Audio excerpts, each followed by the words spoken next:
Hi, welcome to part 2 of my weathering tutorial video. This will cover the acrylic wash weathering and physical weathering that I like to do on all hard armor parts and prop pieces. You can do lots of different methods of weathering, but I really recommend watching my part 1 video, which will cover the theory and technique and what you think about wall weathering that should apply to any types of weathering style. But in this video, I'm going to cover how I turn, something that looks sort of like this into something that looks a bit more worn and lived in, a piece of armor that's been in the world. This technique will cover two parts. One is physical weathering, where I take actual gouges and rafts and sort of actually physically damage the armor, and part 2 will show how I kind of get grime and stuff into all the cracks. So let's get started. So to start with, we're gonna begin with physical weathering, and it's something I do not on everything, but on a lot of props, where I really want to get a well-rounded, worn-in look. And physical weathering is a term I came up with for when I actually damage the prop using tools and objects that can carve down into that and give it an actual gouge or scratch that will hold paint later when I weather it. So you can fake this with paint. A lot of people do really great weathering marks and notches and things. I just find physically actually damaging the prop allows paint to get into cracks that it wouldn't have gotten into. If you have a prop like this one that was black underneath, you can chip to black, which a lot of old fighter pilot helmets have and other things. So it really just gives it another look of dimension. Here they went through 2 layers of paint. So I have black underneath, then the white that was under this gray, and then the gray, so you get a really neat look. I also will take some rough sandpaper, like really rough 60 grit, and scratch after I paint, and so it'll kind of scratch into the paint, which will hold another layer when I do the final weathering. So it's something I do, I begin before I prime, so that the primer will go into some of those scratches and help hold the paint. So let's get started. All right, the tools I'm using are not specific tools. That is to say, you can use whatever you want and whatever works, and you should probably mix it up every time you do things based on what you're trying to achieve. These are just ones I tend to use a lot, but you'll find that many types of things are really great. I mean, I love things like a triangular file, because you can get a long, deep kind of V-shaped notch across multiple surfaces. So like I could file it, here and continue it on to this button detail and get a nice notch that continues across a surface. Files are great. Rasps are something meant to kind of remove a lot of wood, and they have these really mean looking teeth that can get good irregular scratches. So I can give it a quick pass on something and get kind of an irregular looking scratch that that looks great, and it actually cuts down into the plastic. So rasps are great. Here's a kind of curved one. I don't even know what this is for. I just found it somewhere in an old tool place. I think it's for soapstone carving or something.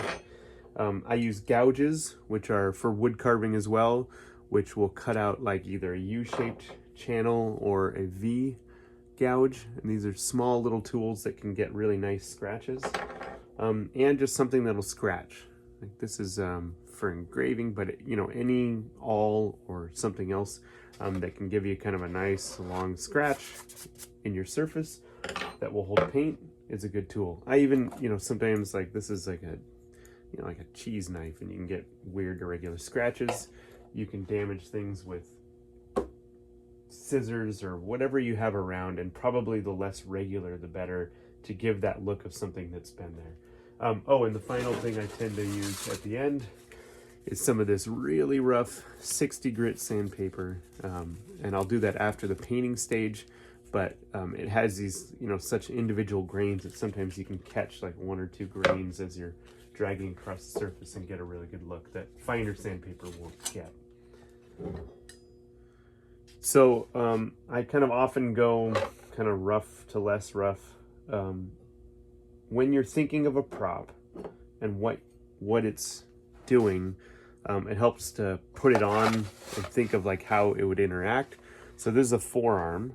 That means this inside area is going to be in close to my body and probably get less damage than this outer edge, which would be used when you're defensively blocking something. So I think about, there's going to be a hand plate here, so there won't be necessarily a lot there. So probably a majority of my damage will be on this outside lower edge, if it had any. And so I'll just take a rasp and get some kind of scuff marks on the edges. And of course you can go too far with this, so I try to do a few of my major ones first and then go to the minor stuff.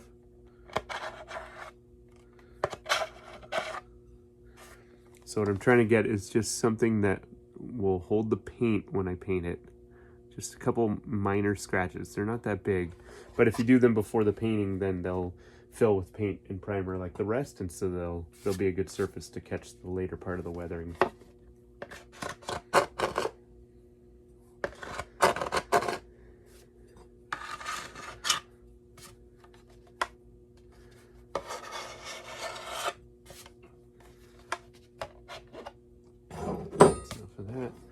I'm gonna do a couple,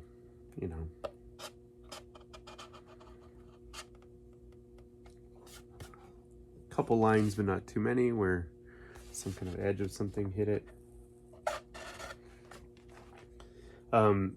You'll want to, if you have a long straight tool like this, if you do a line from a flat part to a ridge, it'll be nice that you can kind of get this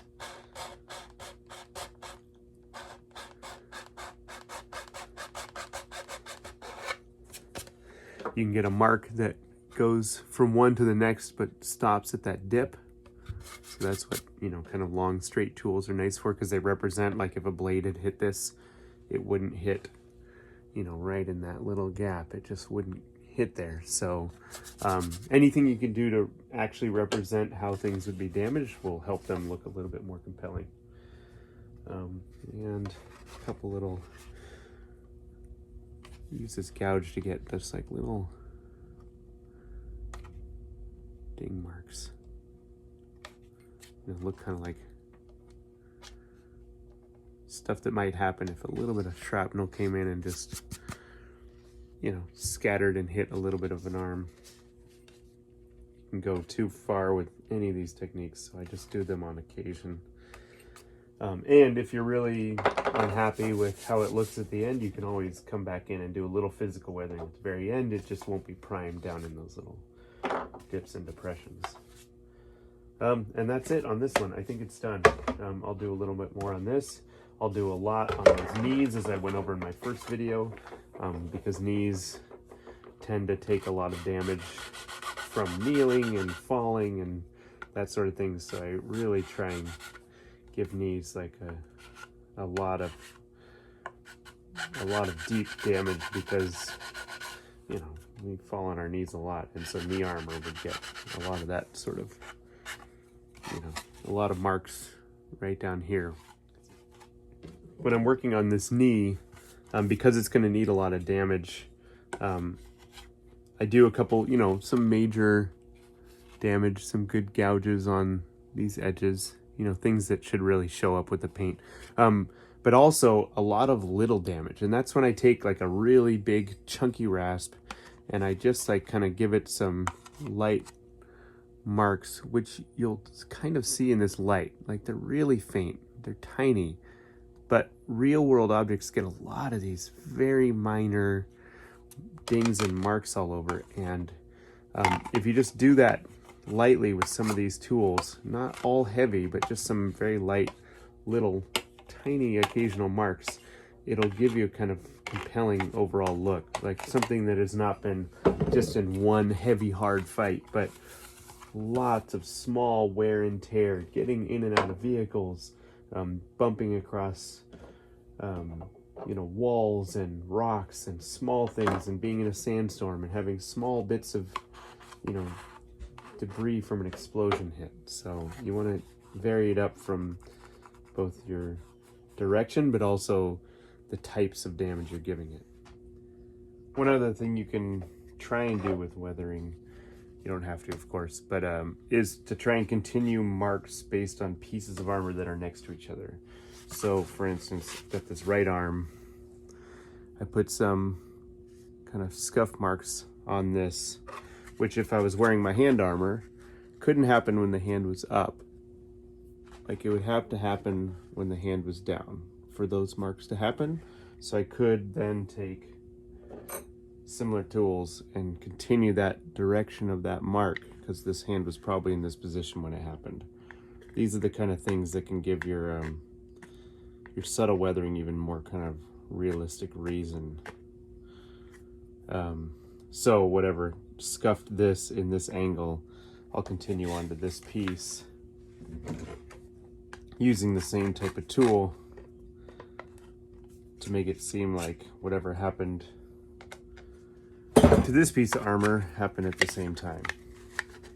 And it looks like I have two kind of diagonal file notches, so I'll just do one of those just to make it look like I fell and scuffed my wrist along a surface of some kind, and that's what caused those marks. So the little things like that can really enhance it.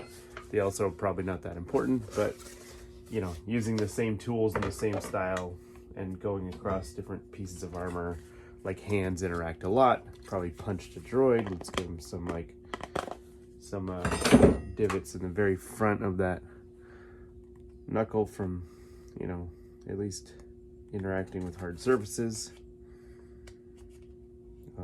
because hands get that to happen a lot. So I'm going to give him some like punch dings, hitting those clankers. So some pieces of the armor, of course, will take way more damage than others. So, you know, just from common things. I'm not talking about battle. I'm talking about just daily wear, which is going to cause a lot of these kinds of marks. So, of course, knees and elbows will take a majority.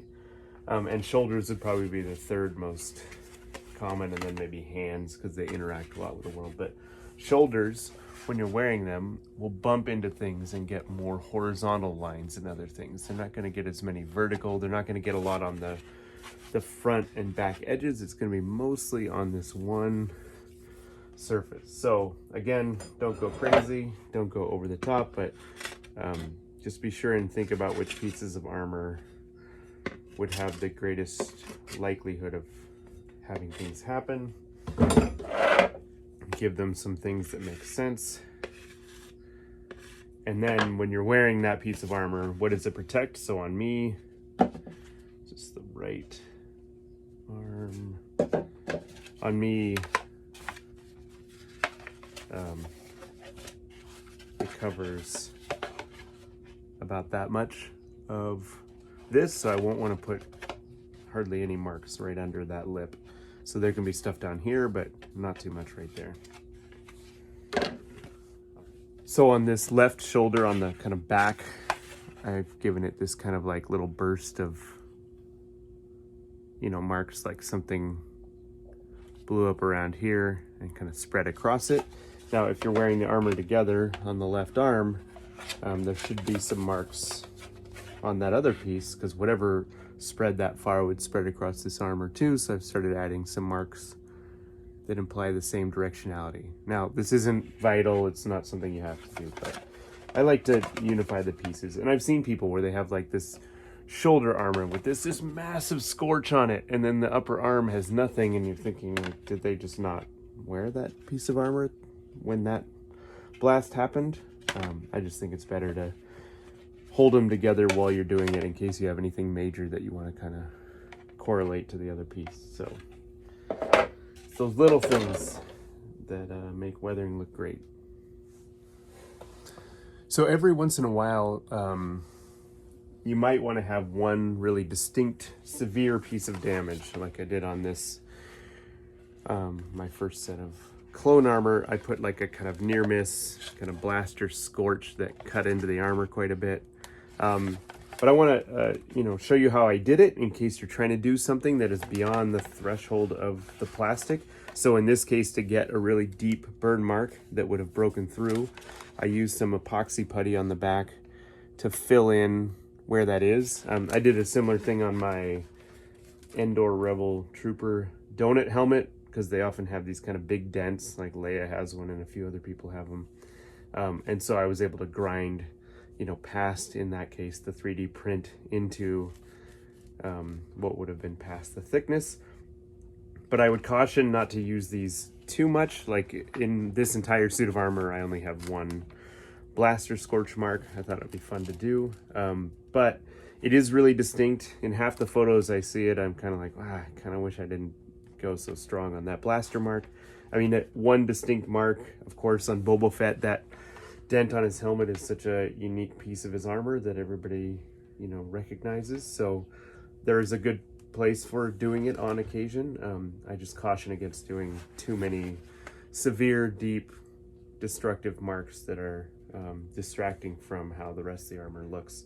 You know, I'm actually just related to that. I do photo edits often of my clone armor because the 327 Star Corps all look the same, and so I'll do a scene where I move through the scene and photo edit it all together so it looks like a whole bunch of troopers, which can be cool. But because I have such a distinct mark, I then have to go through and Photoshop out this mark out of most of them so that it's only on one of them. So weathering this too distinctive, you know, is cool, but it can be too distracting. So I'm not going to do it on this set of armor, just so that I don't always have a blaster mark on every set of clone armor I have. Okay, these pieces are all kind of lightly physically weathered, so the next step is to give them all a nice coat of primer. So the primer will now go into those little cracks and allow the paint to stick really well into there.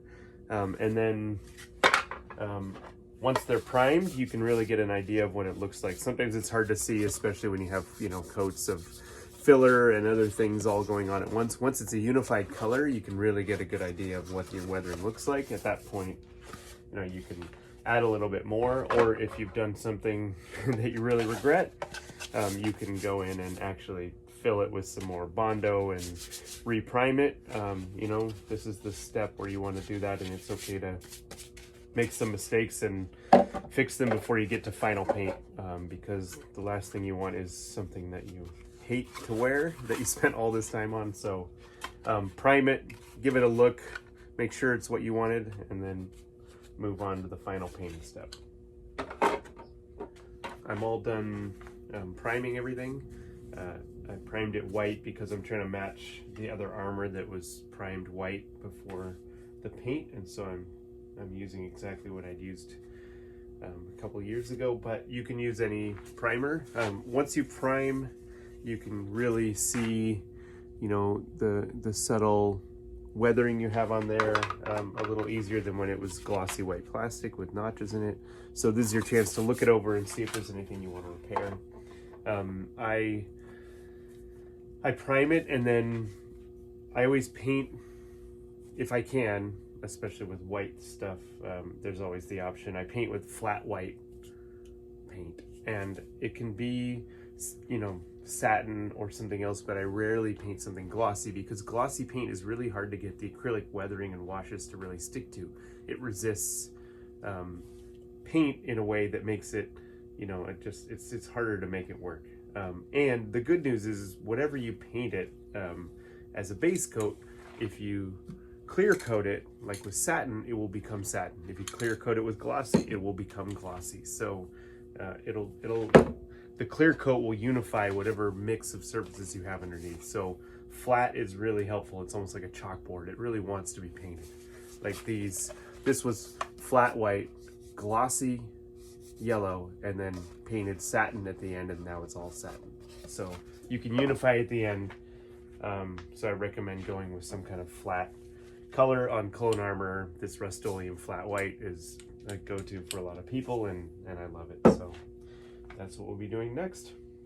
All right, one final physical weathering step I do is after I've painted it, the final paint, and this can be the flat white, or even with your stripes or whatever color, if you have a clone armor that has different paint stripes. I have my bigger physical weathering in there, but then I will take some 60 grit, really rough sandpaper, and I will go in there and I will use, you know, when it folds, it's got just a couple of grains will kind of catch, and I lightly make little marks all over. And this seems like such a minor thing, but it gives these like lovely hairline scuffs here and there that just add a lot of dimensionality to that weathering. And these are really hard to even detect with your eye, but if you look, you can kind of see where kind of swooshed right through there in the shine. It looks like nothing now, but as soon as we hit it with this paint, it's really going to be more obvious. So go through and give your parts depending on where they are in the body. Some of those on this forearm, I did a lot less physical weathering on the inside of the forearm because it might just be brushing against your body, but that's a good place to give a few, I'm talking like a handful of fine marks, but it's just sort of the last step, and it's so fine it will only show up in the thickness of the paint, so you gotta wait till this stage to even add them. And I'm touching it just ever so lightly. I'm just trying to hit, if you push hard you'll get a deep scuff, which you could do on purpose, but I'm just trying to get, you know, 3 or 4 little grains to catch and drag a little mark in that paint. And to give, you know, I have these, like on this one I have a pretty rough rasp mark, but if I give a couple of these around that, it'll give it, you know, a nice kind of feathered level of intensity. So 60 grit sandpaper, I use it to prep before I glue anything down, and I use it for this final step in weathering, and it's worth having around just for that. It'll last you years. I mean, this piece has been around a long time. All right, we're finally ready to get this armor dirty. It's been painted white with the flat white paint, so it's all ready to go, and I let it cure overnight just to make sure I can rub it and it's not going to have any effects on the paint. It's been a warm couple of dry days, so everything should be perfect. Acrylic wash weathering is just mimicking the kind of dirt and grime that gets into the cracks of things on everyday objects. To do it, it doesn't matter which acrylic you use, although you're using it watered down so much, use cheaper stuff. So this Liquitex Basics is really good. You can find it at any art store, but any other type of acrylic will work just as well. So Mars Black. This is what I use 90% of the mix on clone armor, Mars Black. 9% is raw umber, and maybe 1% burnt umber. Burnt umber is a little bit warm. It's good for the boots and shins and down in that region. I used it a bit on the rust coloration on the helmet, but it's pretty bright brown, and you want to keep it mostly to a very black brown.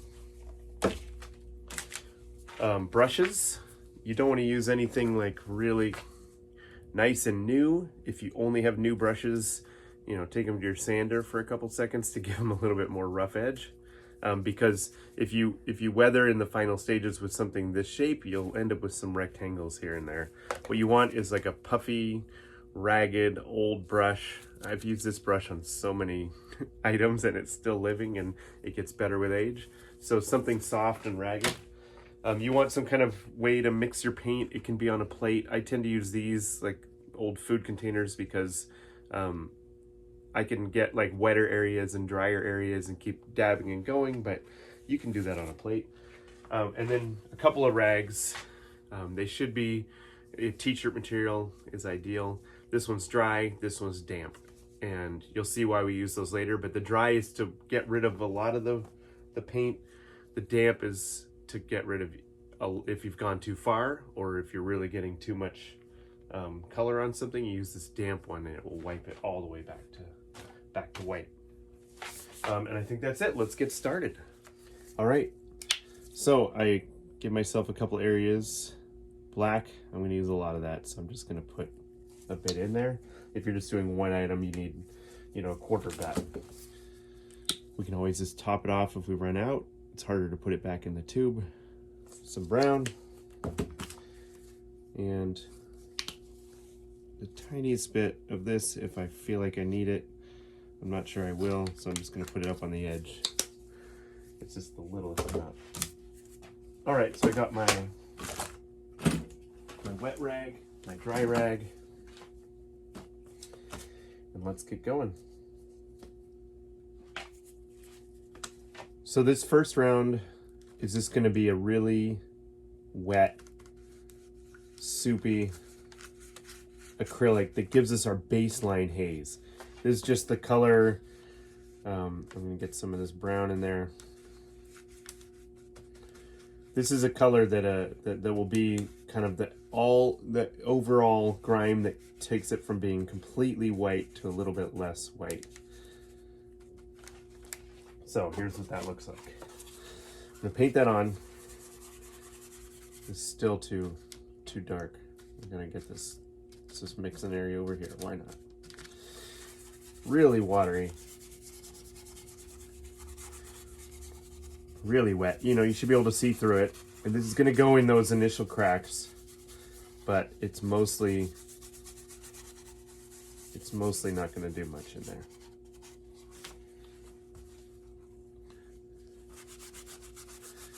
Take a dry rag, wipe it back off.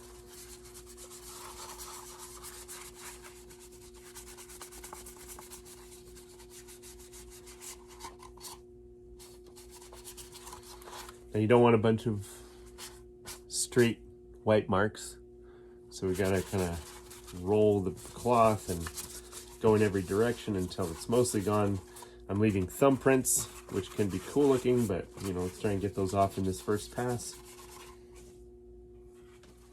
All right, so there's our kind of base haze. It doesn't look like much, but when you compare it to white, it's, you know, it's got some dirt on it.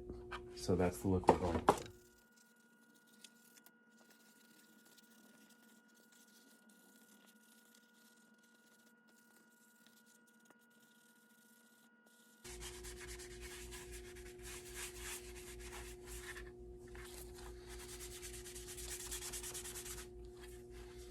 So here's an example. I was rubbing it and I got a little paint, it looks like, in there. And it's left some marks that I don't like. From the rag, hit it with the wet rag right away. You have about a minute to fix it, because that was kind of a weird regular pattern. And then it's wiped back, but I'm gonna just hit it again just to give it a little bit more paint, because I kind of rubbed a lot of that out. And try not to use that same spot on the rag. I might switch rags here in a minute. So that I don't get that effect again.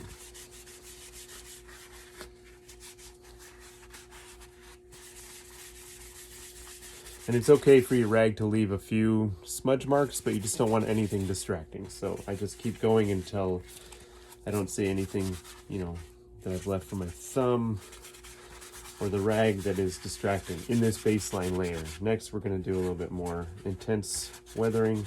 But this is just to give everywhere an even glow so we can focus on other spots afterwards.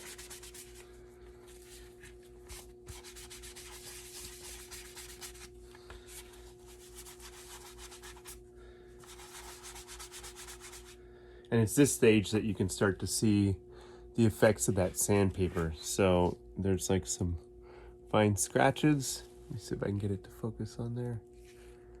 Where they have, you know, it's really subtle and small, but it really adds a nice little level of detail for a minute of work at the end.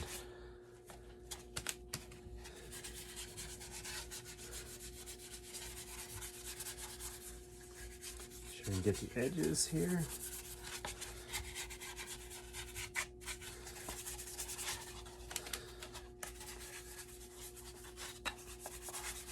It's going on just really, you know, soupy and loose, and you can just dab to get more, but this first layer is not that important. This first layer is about getting just a base tone. I'll show you in a sec when wipe it away. Just trying to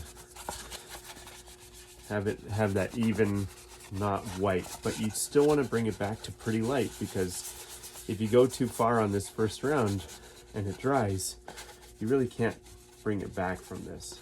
And a really good part to think of is to, I mean, you want to keep it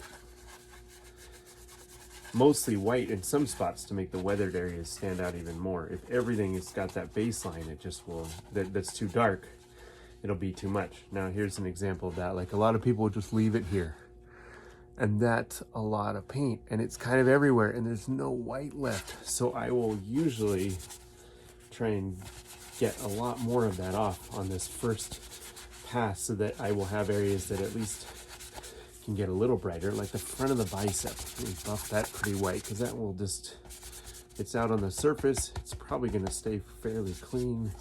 These upper edges, you know, anything that's like a hard edge should be a little bit whiter than the stuff around it, just because it will constantly be wiped off. Just, you know, if you got it dirty, it would still, on the outside edge of the armor, would still brighten up a little bit. So I get it more to like a, you know, you don't have very many marks, it's just in all those subtle areas. Got too much paint on this rag now, so it's getting harder. I gotta switch to another one. So let's do that. That can become a wet rag later. So here's a fresh rag, and I can hit it with that and get a lot more of this off. Get it back to nice. Look, I've got some kind of hard lines going on. You just hit it with your wet rag really fast.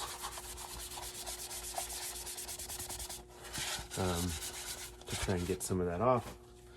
And then use your dry rag to finish the job. So you don't want to have too many like distinct marks. You can leave a few, but if it's something you don't like now, now's the time to wipe it back. So it's got that haze. Here's a dark mark, I don't mind that. Like, but it still has white. It still has white areas. And that's gonna be important. We can always get it dirtier, but it's hard to get it cleaner. This area has like had that kind of white line I didn't love, so I'm just gonna hit it with a little bit more haze and wipe it off to even that out. But my high points are bright white. You know, they're still, there's not weathering on those, and there probably won't be in the end.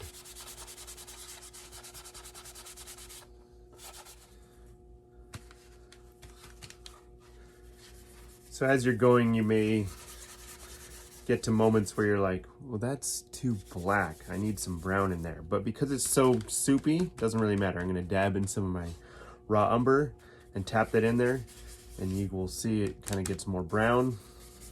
There's more brown than black. You can go back and forth, and you're sort of mixing on the object, which is fine. It even helps weathering to vary it up again. So just dab in whatever color it feels like it needs. Mostly black, a touch of brown to keep it a little warmer. You can kind of see that it's not black. It's got a warmth to it. Here's some black. Let's do it to compare. So black, pure black is kind of colder, if you will. It's like kind of a cool color, and a little bit brown gets it warm. So I'm just gonna dab in some of my raw umber, hit it in that black area, and that warms it up. Using warmth and coolness, it just kind of implies a temperature of color, but really it's just browner or blacker. And if you think of gray, it's kind of cold, and khaki is kind of warm. That's the range we're talking about here.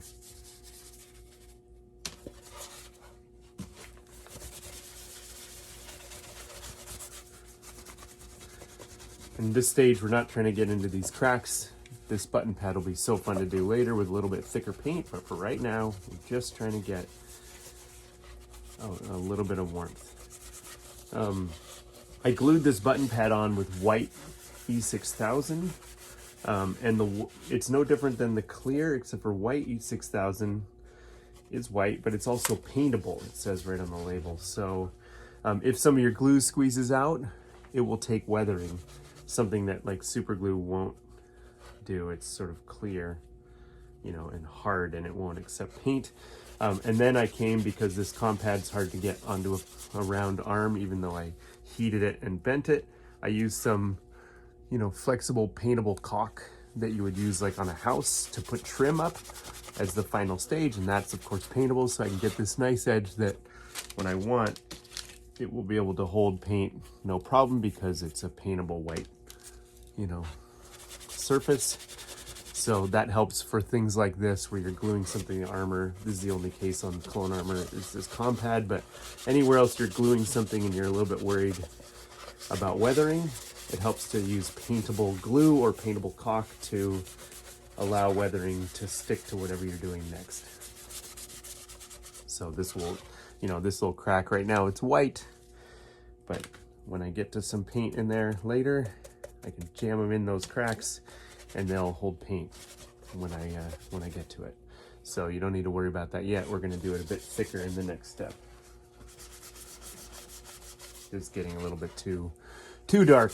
Use my wet rag, get it back to white. I spent too long talking about it.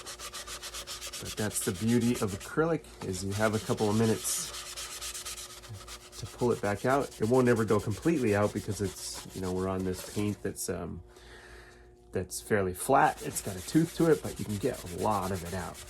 And that's good. It'll give us another layer of distressing, so it doesn't look like you weathered it all in one battle. It would be an accumulation of multiple layers of grime that gives it that look. There, I rubbed it out to pretty light again.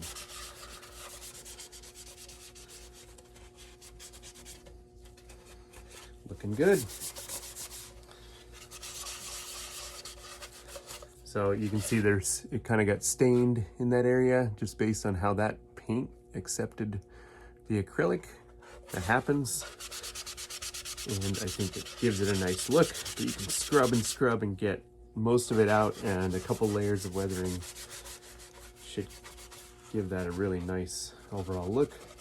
Tops these buttons with the wet rag because I still want those to be white at the end. The very tops where you touch them a lot with your fingers. So just try not to leave any paint anywhere that you really plan on getting back to white. So use that wet rag to hit any of those spots.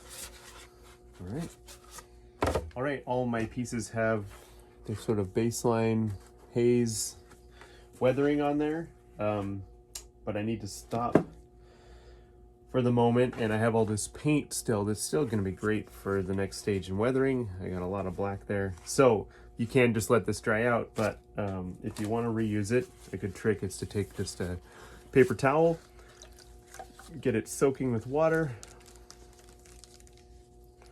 and if you put this just across the top and re-wet it at least once a day, depending on your climate, this will prevent that paint from drying out at all. So you can just leave this on the side. Oh, that's kind of a mess here. Use my rag to dry it up. So this will be ready for when I need it for the next part, which I'll probably do tomorrow. But I got it all to that baseline level, so it'll be really ready to work on when I get back to it. So let's do that next. Time to get some real grime on here. So I'm going to take some brown, some black,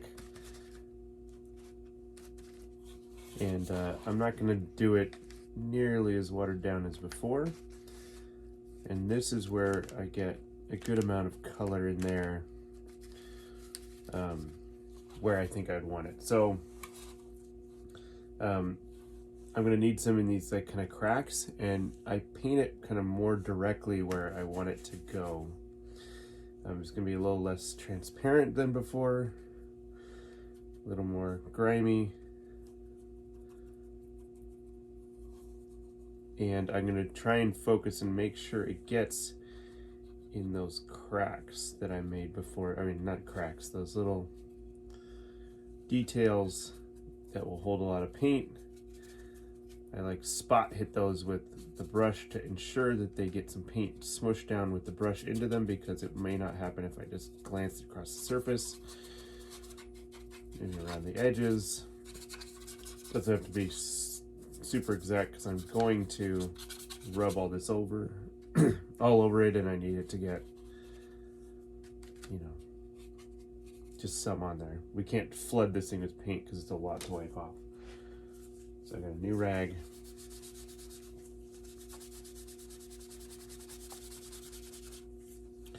Now, if you just wipe diagonally, you're going to take it all out of that crack. And I want some in this crack that represents where it wasn't as easy to clean.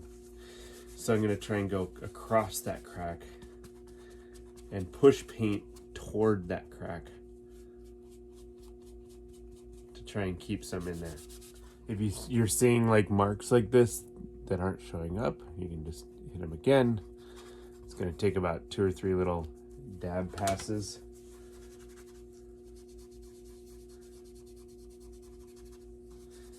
To get the look you want.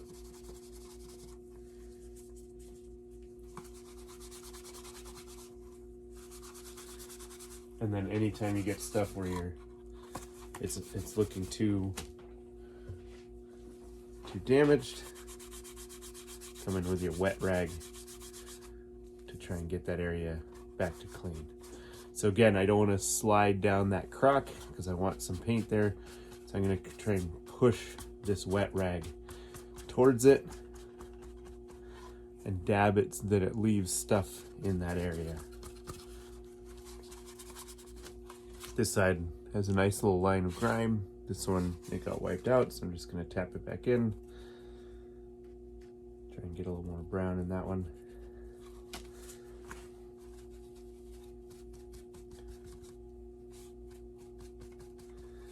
These are knees, they're getting closer to the bottom.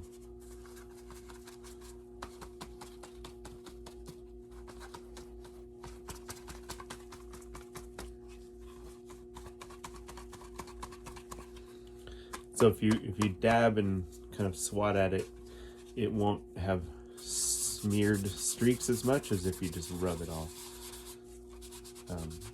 where you want to keep the grime.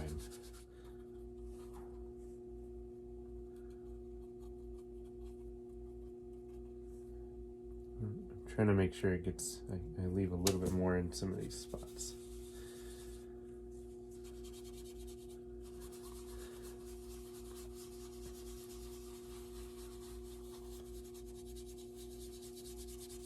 And as I, rub out and put in and rub out and put in, it eventually leaves it in all those spots that I want.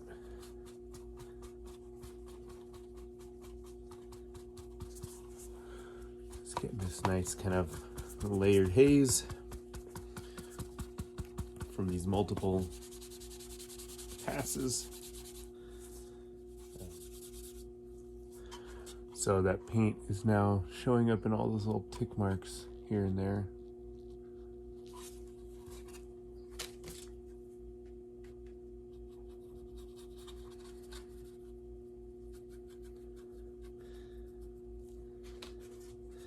On the knee, this is the bottom, so I think it could, interact with the dirt a bit more.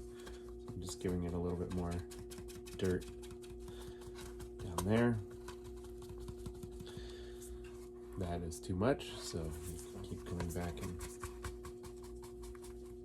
wiping it away. But every time you get a new amount of paint, it has a good chance of staining and leaving at least some memory of it being there.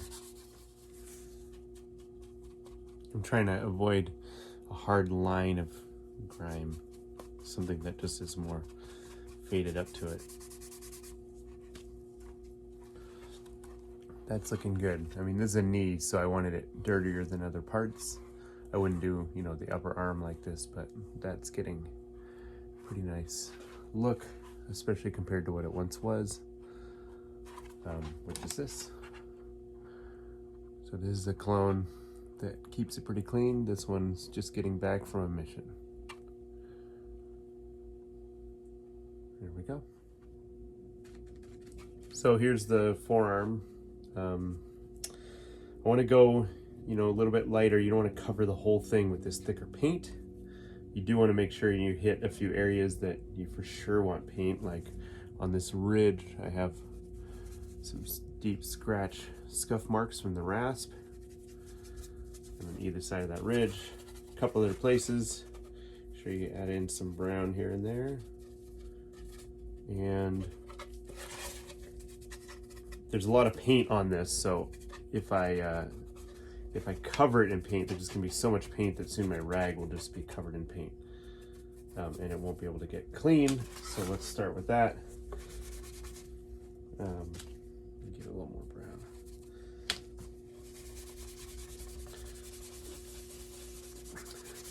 You can see it's like there's a lot on there right now. So too much more than that, and it would be hard to get it off and get back to where I want to be. Already there's a lot. Now it's drying fairly quick because it's not very wet paint.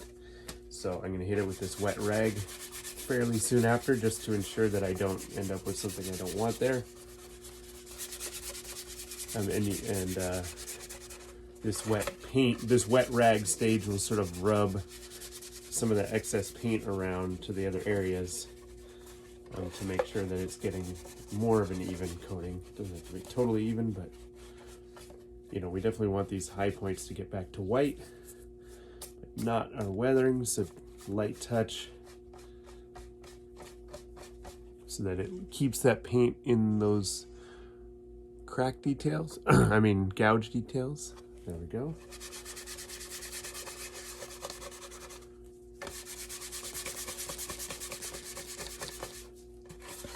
So now I've got it, mostly back to that original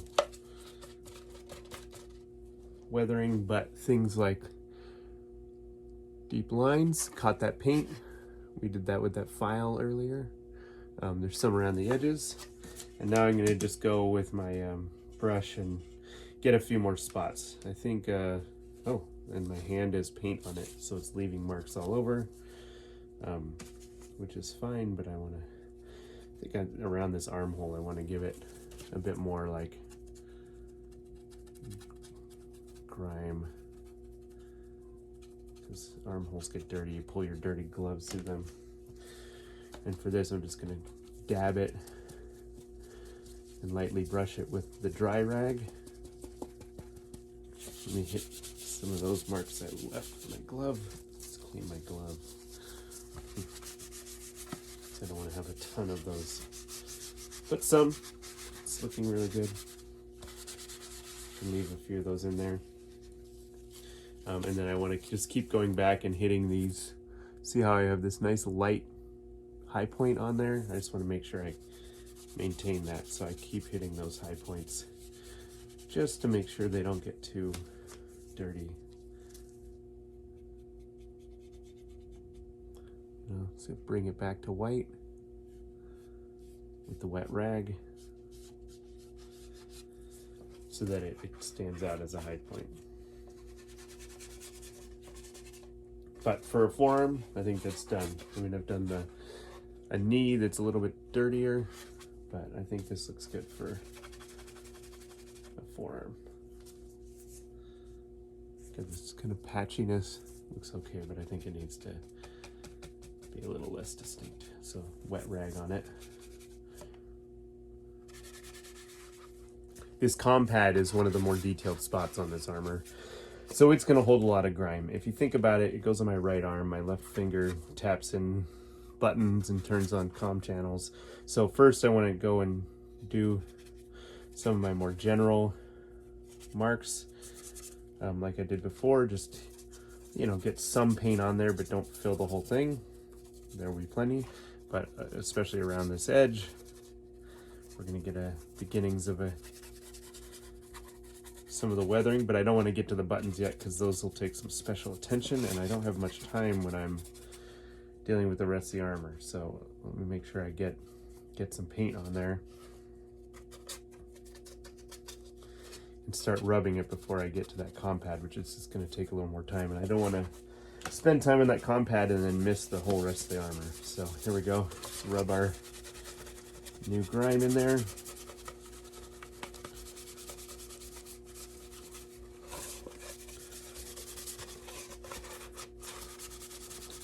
And then hit it with our wet rag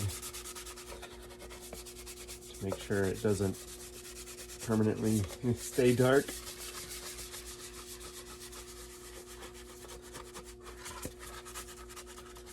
And you know, if I wipe down this edge, it'll just wipe it all away. So I kind of wipe towards that gap if I want to keep it, so that the rag can't get into the gap and ruin what I'm trying to keep. Like that. That's looking nice.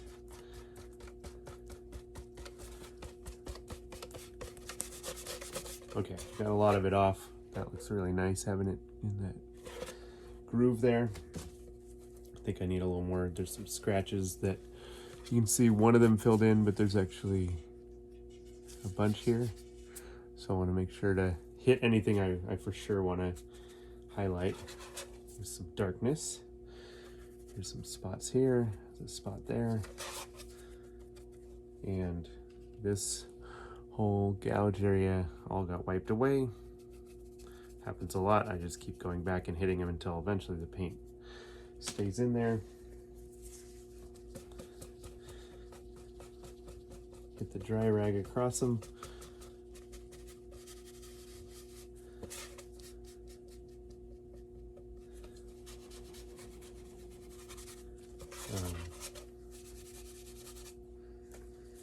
And now getting some of these things back to white.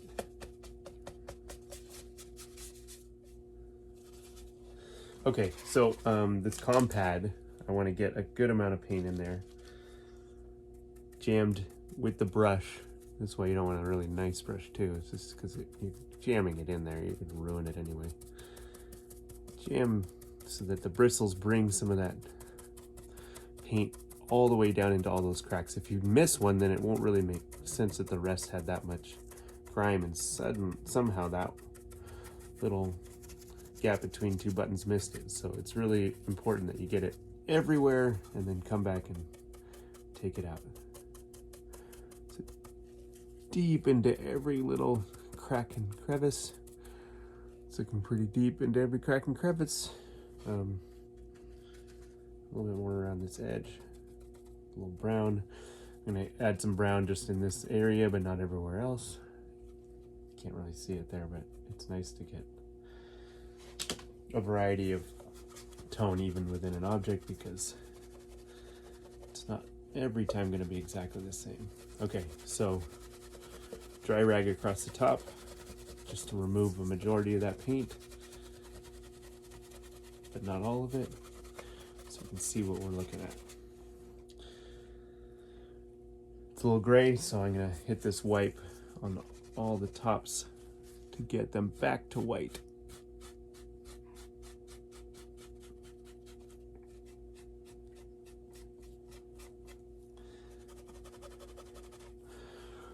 There we go, we got our comp pad back. Get all these high points. Looking good. I wiped a bit out of here, so I'm just going to come back and hit some of those spots again.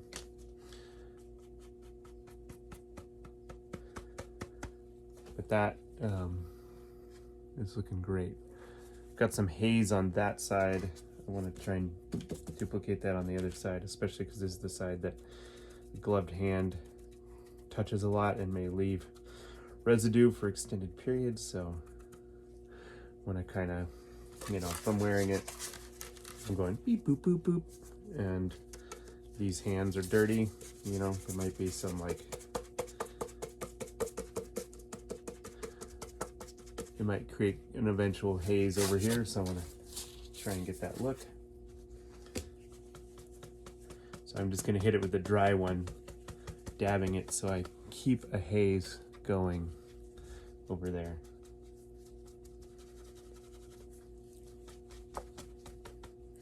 I think a little bit more brown because I can picture having slightly dirty gloves touching that spot.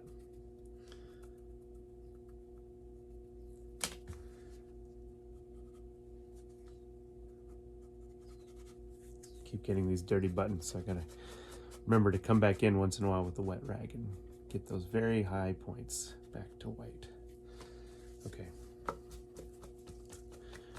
So I don't want to wipe because it's going to smear this right back off. So I'm kind of dabbing and pushing it, and you can see it's getting this kind of like ragged, definitely not white marks, kind of more like what could happen with time. So I'm going to leave that over there because that's where my left hand would be touching those buttons.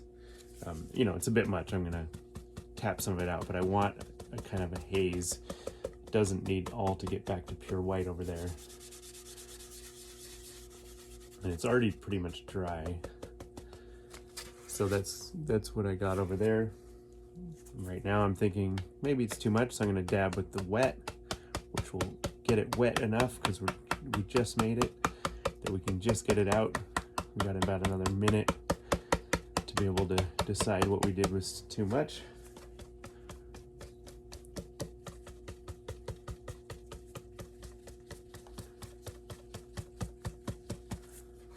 That's really nice. It just looks grimy and dirty and just like what I wanted.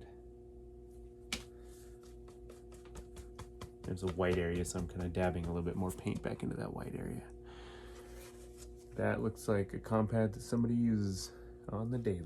The final step I do on clone armor that is different than other weathering, it's just something specific to that type of armor, is they have these kind of like black smudgy marks all over in the references. You can see it, and they're just kind of like, they look like the mark a black shoe sole makes on a shiny floor. So kind of like that. And I just go around and hit a few spots. It doesn't appear to be based on like the thickness of the armor, although they do show up on the edges here and there too. So, you know, just putting a few of those just makes it look more like the clone armor in the references. And I'm just going to go around and hit a few spots here and there, trying not to get too excessive so that it gets that kind of look like the movie armor has. If you look at the references, it's all the same set of smudges, but I think it looks a little bit too much, so I'm not going to copy that exactly. I'll go for something that's in the same sort of look, but is not as distracting. There's also this spot on this final pass. If you have some marks that are, you can see in the plastic, but you kind of wish were highlighted a bit more, you can sort of, you know, paint those with a little bit of black paint. And just rub it across the cut with a wet rag, and it'll leave paint in that cut as long as you go kind of perpendicular to that direction. So you can pick up a couple more of those little marks that, you know, like this gouge right here looks pretty nice, but it didn't really hold any of that weathering in the end. And just give it a little wipe, and now it holds a little bit more color, so you'll see it. And then do a couple more of these smudges, and should be it. All right, the last step I'm gonna do is just hit these with some satin clear coat, just to protect all the paint and to unify the surface so that it matches all the other armor I have that's all satin. But that's it. Everything looks great and weathered and worn and broken in, and just like a clone should. So hopefully this tutorial helps you. I know I talked a lot and this ended up way longer than I thought it would be, but I'm passionate about making things weathered and dirty, and it just came out. I couldn't wait to share all my secrets. I hope to learn more from other people who make similar videos, and I guess good luck with all your future props. Keep everything grimy and dirty and lived in, and happy crafting. All right.